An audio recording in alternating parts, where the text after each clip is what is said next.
এবং নমো নারায়ণায়। আজকে জ্ঞানকারক গ্রহ দুটো গ্রহের সম্বন্ধে আপনাদের জানাবো। একটা হচ্ছে বৃহস্পতি আর একটা হচ্ছে শুক্র। শুক্র হচ্ছে হাই জ্ঞানকারক, হাই নলেজ।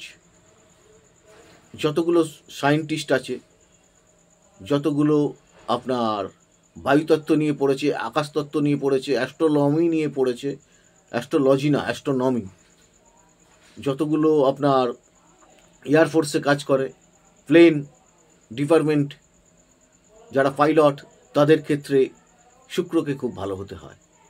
যদি শুক্র ভালো না থাকে তাহলে সে ওই জায়গায় পৌঁছতে পারবে না। বৃহস্পতি ভালো হলে আপনাকে শিক্ষাগুরু বানাবে, স্কুল কলেজ এবং যে কোনো আপনার অধ্যক্ষ পদ আপনাকে দিতে পারে। কিন্তু শুক্র হচ্ছে অধিক জ্ঞানকারক গ্রহ। তার কারণ কি?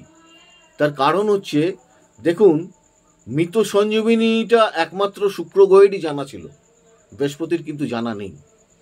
অতএব আপনারা চিন্তা করে দেখুন, বৃহস্পতি যদি কোথাও থেকে সেই জায়গাটা যদি নষ্ট করে, শুক্র যদি আপনার ভালো থাকে তো সেই জায়গাটাকে আপনি ওভারকাম করে আসতে পারবেন। আচ্ছা, এবার বৃহস্পতি গ্রহ তুলা রাশিতে খুব খারাপ রেজাল্ট করবে, বৃষ রাশিতেও কিন্তু খারাপ রেজাল্ট করবে। কিন্তু শুক্র গ্রহ কিন্তু আবার দেখুন, মীন রাশিতে যদি রেবতী নক্ষত্রে থাকে আপনাকে ওভার সুখ স্বাচ্ছন্দ্য, ওভার জ্ঞান দিতে পারে।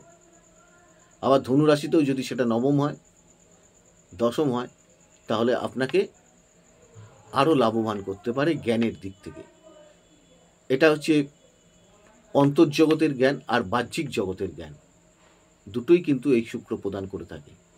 অতএব শুক্র গ্রহ যার জীবনে ভালো, সে কিন্তু দেখবেন সাধারণতভাবে একটু জ্ঞানী এবং কথাবার্তায় মার্জিত, এবং কোথায় কি বলতে হবে না বলতে হবে সেইটা জ্ঞান করে কিন্তু, এবং বাহ্যিক জগতের যত সুখ স্বাচ্ছন্দ্য আছে সে কিন্তু ভোগ করতে পারে।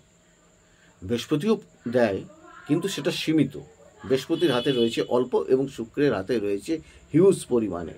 শুক্র কিন্তু আমাদের দৈত্যকুলের গুরু ছিল।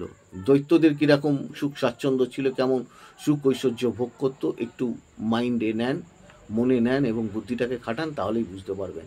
আর দেবতাদের গুরু ছিল বৃহস্পতি। আপনারা এইটাকে জানুন।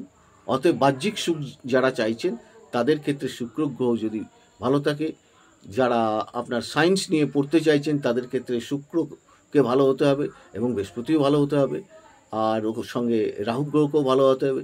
যারা আকাশতত্ত্ব নিয়ে পড়তে চাইছেন, যারা আপনার এয়ারফোর্সে পাইলট ডিপার্টমেন্টে পড়তে চাইছেন, পাইলটের পরীক্ষা আছে একটা, যারা MBBS পরীক্ষা দিতে চাইছেন, তাদের ক্ষেত্রে অবশ্যই শুক্র ভালো হওয়া চাই। অনুষ্ঠানগুলো দেখুন, লাইক শেয়ার সাবস্ক্রাইব করুন। আপনারা সকলে ভালো থাকুন।